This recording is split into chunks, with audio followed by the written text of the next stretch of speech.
Hello, good morning. Well, better late than never, I guess. It is 11 o'clock, 3 hours later than we normally come on. If nobody shows up, I won't be offended.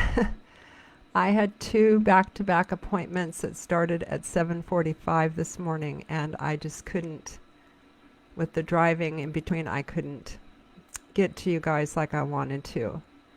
But I didn't want to skip over today because I'd like to stay on our time frame um, in Ezekiel, getting through it in the next week or two. All right, well, the next week for sure. So today we're on Ezekiel 45, and there's some pretty important things in here, and I have to admit that I could only study them a bit and not really go into them thoroughly. Um, but it's it's all about the feast of the Passover, the feast of Tabernacles, and what atonement means. So these are really important things, and so we want to get right at it. Good morning, Gail. I know I get to see you for lunch today. What a treat! And um, so yeah, just a, I don't know why this summer has been so busy, but it feels very busy. um, but I'm thankful that we can do all the things that we're doing, and the Lord is blessing us so much. Um, just to reiterate, um, when we finish Ezekiel, we will have a Zoom call, and I'm thinking of doing it both Friday and Saturday so I don't miss people. Some people can only join Friday, some can only join Saturday, and that will be next week, not obviously not today, but a week from today. It will be at the same time at 8 o'clock, and unless actually, now I'm thinking I might have to go somewhere Saturday, but I'll try to make it earlier if it's not going to work at 8. I'll try to do 7. Um, but um, yeah, the Lord's just opening up so much ministry here. It is beautiful. The harvest is ripe. And so today, I'm just telling you this because I want to talk face to face with all of you. If you can hop on, I want to go through the parts of Ezekiel that meant something to you. If you can come prepared to that Zoom call with maybe one or two passages that meant a lot to you over this summer. And I'd just like to see you and see how all of you are doing. I would assume there would be 7 or 8 of us. If we can all do it, I would love that. So you can come both days if you're available both days. Um, but just a little side note there. All right, so we're on page 202. Again, if you don't have this book, we're happy to send it to you. I just sent this book to someone that lives pretty far from here that didn't have the book, and I'm happy to do that. If you want this book and it's not in your budget, please tell me, because people love to give. All right, so sacred arrangements is the first paragraph in this chapter. When you apportion the land as an inheritance to each tribe, you must set aside a sacred portion for Yahweh. It is to be 25,000 cubits long and 20,000 cubits wide. The entire area of this land will be sacred, and inside this area a square plot of land 500 cubits by 500 cubits must be set apart for the temple compound. All around the temple compound there will be a strip of open land that is 50 cubits wide on each side. Within this sacred portion you must mark off an area that is 25,000 cubits long and 10,000 cubits wide. This is the area set apart for the temple, the Holy of Holies. So I'm going to read the notes on this first verse so that we can get an idea of what's going on. Ezekiel 45 through 48 constitutes panel A1, the final one in the chiastic structure of the book. So this portion contains the visionary description of the division of the land and the renewal of the historical boundaries, implying renewed conquest, a description of the sacred city, the dwelling place of Yahweh. Remember, Yahweh lives there. That was the Hebrew word that we learned. I think it was Shana. I can't remember how we pronounced that. I'd have to look back. I don't have it right here. And these chapters then serve as the climactic, consummate, contrasting parallel with chapters 1 through 7, panel A, that opens the book of Ezekiel. So they go flip-flopping from the beginning of the book to the end of the book, and they are opposites. That's what that means. So it focuses on the desecration of the land and the temple, noting the vision of the heavenly throne room. So at the beginning, it was the desecration, and now we're at the end, and it's the building back up of it. So that's wonderful. Okay, so now we're on the second paragraph. It says, this dedicated part of the land will be for the priests who minister before Yahweh in his sanctuary. It will be for the priests' houses and for the holy precincts of the temple. The other half of the area, a section 25,000 cubits long and 10,000 cubits wide, will be owned by the Levites who minister at the temple, with towns for them to live in. You must assign an area 25,000 cubits long by 5,000 cubits wide, adjacent to the land belonging to my sanctuary. This will belong to all the people of Israel. All right, so we're talking in cubits. We're talking, the miles would be like 8 miles and 6 miles. You can see down at the bottom. So this is the portion of land for the priests and for their homes. It's beautiful. The Hebrew in verse 5, let me see where we are on verse 5. Yeah. It says they'll be owned by the Levites who minister at the temple, with towns for them to live in. The Septuagint translation of this is that this is their possession, and it's about 20 chambers for them. It's wonderful. So happy that they had a place, and a beautiful place to be while they serve the Lord. All right, and then the portion for the prince is the next section. The prince will have land on both sides of the holy area and the city. West of the holy area and the city, his land will reach to the Mediterranean Sea. East of the holy area and the city, his land will reach to the eastern border of the country. It will correspond in length to the land given to each tribe. This will be the prince's property in Israel. Then my leaders will no longer bully and oppress my people. They will permit the people of Israel to live peacefully and possess the rest of the country for its tribes. This means another way to say that possessing the rest of the country for its tribes is to say occupy the land in line with its tribal allocations. So each tribe, remember the tribe of Benjamin and so forth, they all had land allocated to them. All right, and then the next section is the rules for the rulers. The rulers had rules. Lord Yahweh says this, you've overstepped your bounds, you leaders of Israel. Stop your violence and oppression and start practicing justice and righteousness. I, Lord Yahweh, say to you, do what is right and just, and stop forcing people from their homes so that you can take their property. You must have accurate scales and a true standard of measurement for grains, known as an ephah, and for liquids, known as a bath.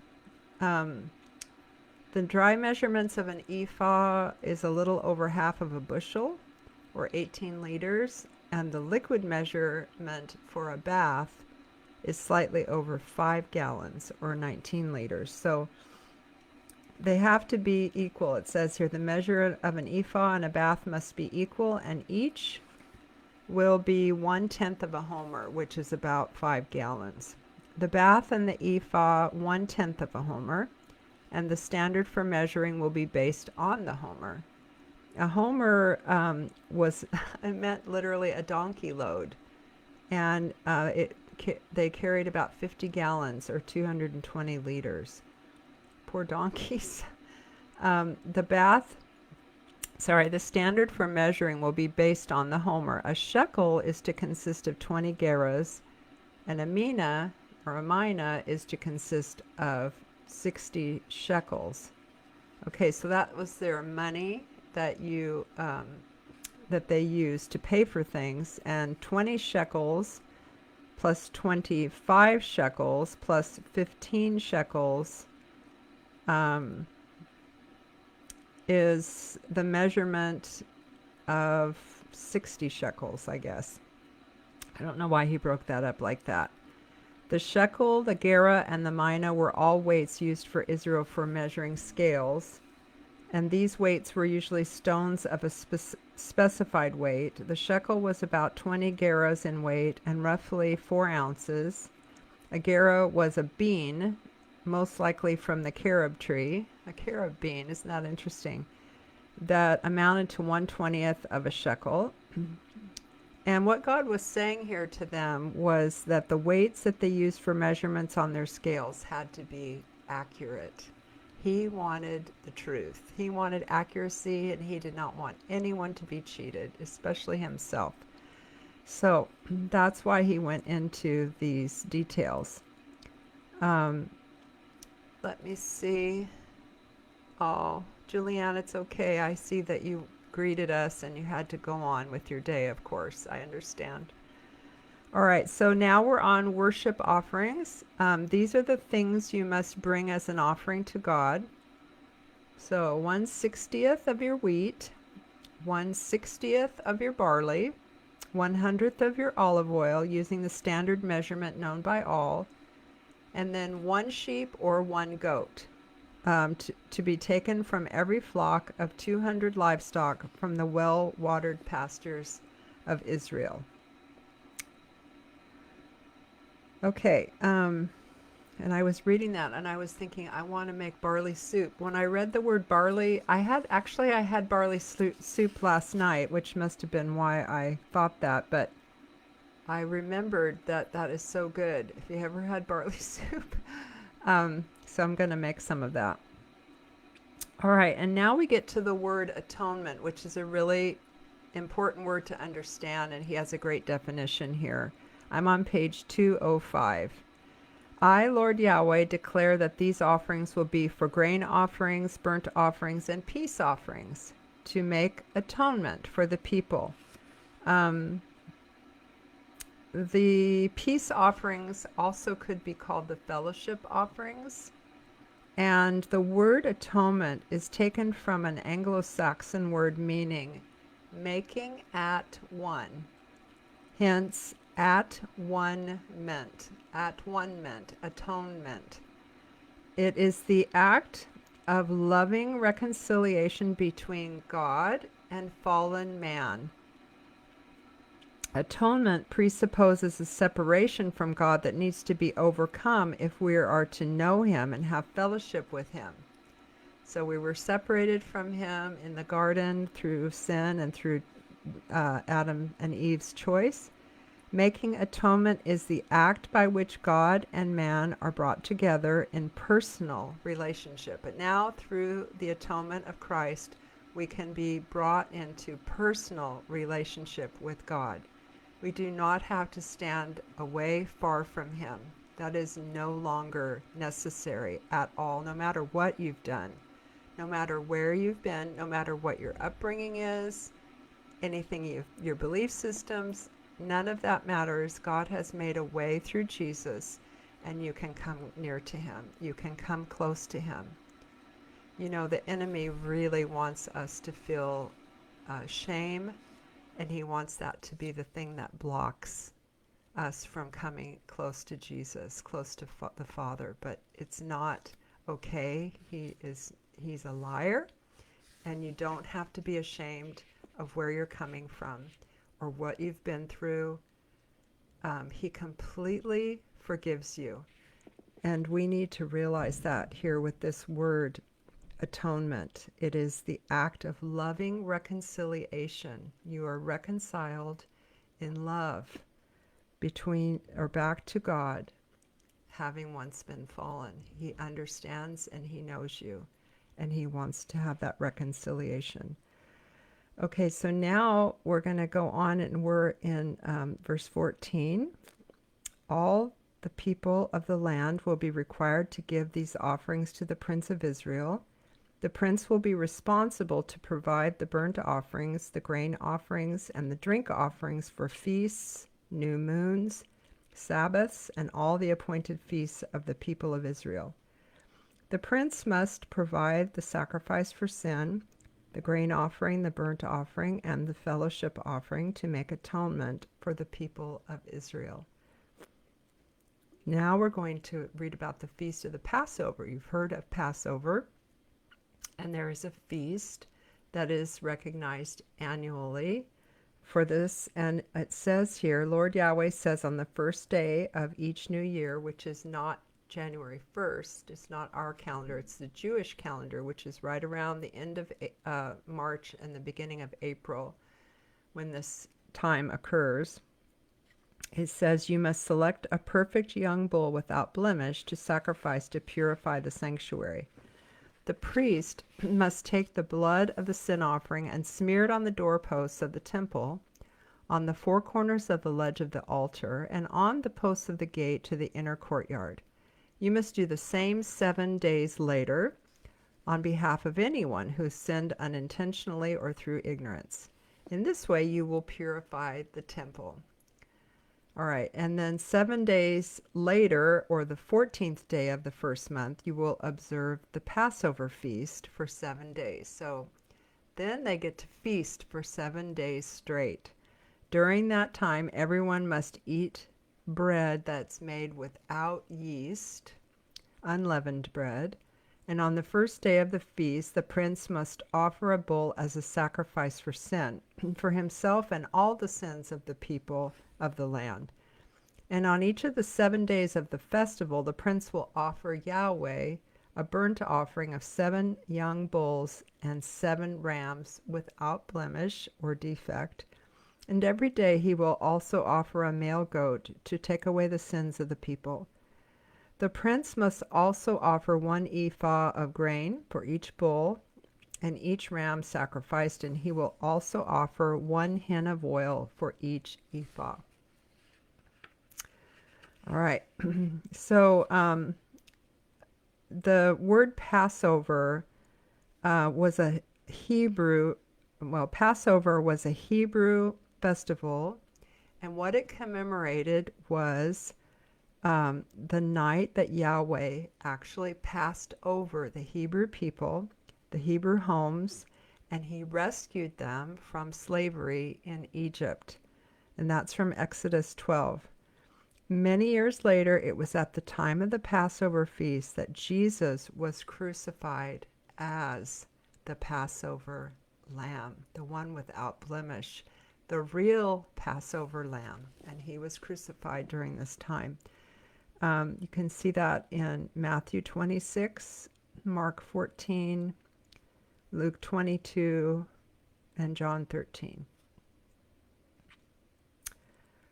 So this is the Feast of Passover. And now the next section is the Feast of Tabernacles, which is coming up here, I believe. Yeah, it's coming up here in September. On the 15th day of the 7th month, and on each of the 7 days of the Feast of Tabernacles, the prince must supply the provisions for the sin offerings, the burnt offerings, the grain offerings, and the oil. So late September, early October, the Jewish calendar month is called Tishri, and that is when they have the Feast of Tabernacles. And good morning, Caitlin. I see you on here. I did not have time to research the Feast of Tabernacles. I have read about it before, but I cannot, off the top of my head, give you a good definition of what this is. I'm so sorry. Was not able to do that. But that is the end of chapter 45.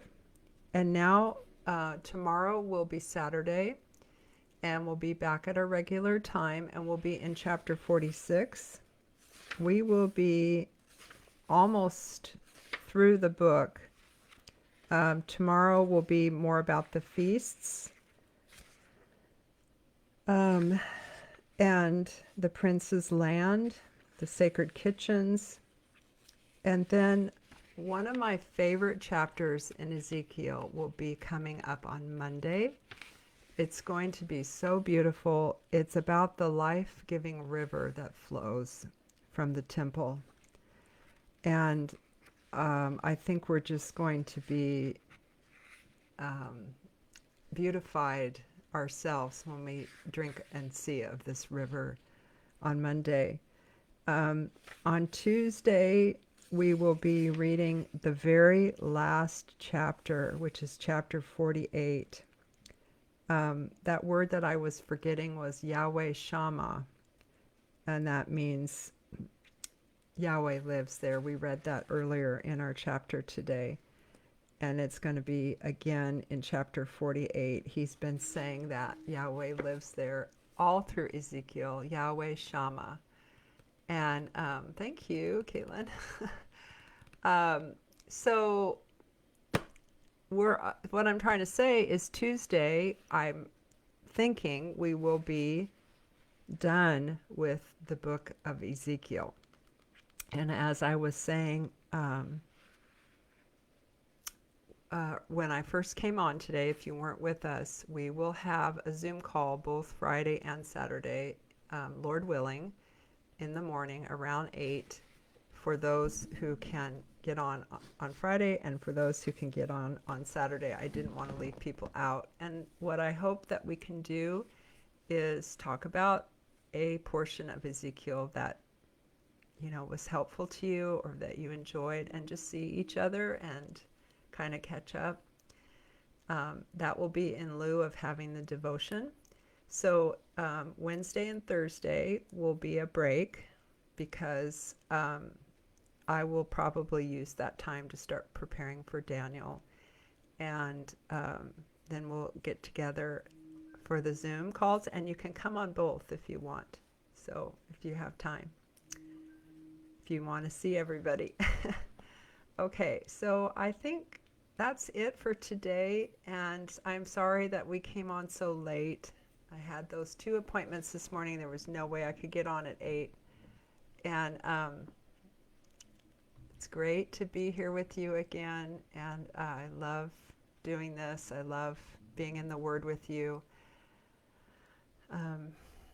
My plan is after Daniel, because some of us have the entire New Testament in the Passion Translation, I'm thinking that I will take a little preparation time, but then start the epistles of Paul. Galatians, Ephesians, Philippians, Colossians, those books, because those are incredible, and I feel like we should get back into the New Testament for a while. Okay, that's all. Love you, and have a wonderful day. Does anybody else want to say anything? Hope you all have a good plan for today. I get to see my oldest daughter. She and her new husband are coming over for lunch in about a half an hour, so I better go get that ready. And all right, take care. Bye-bye.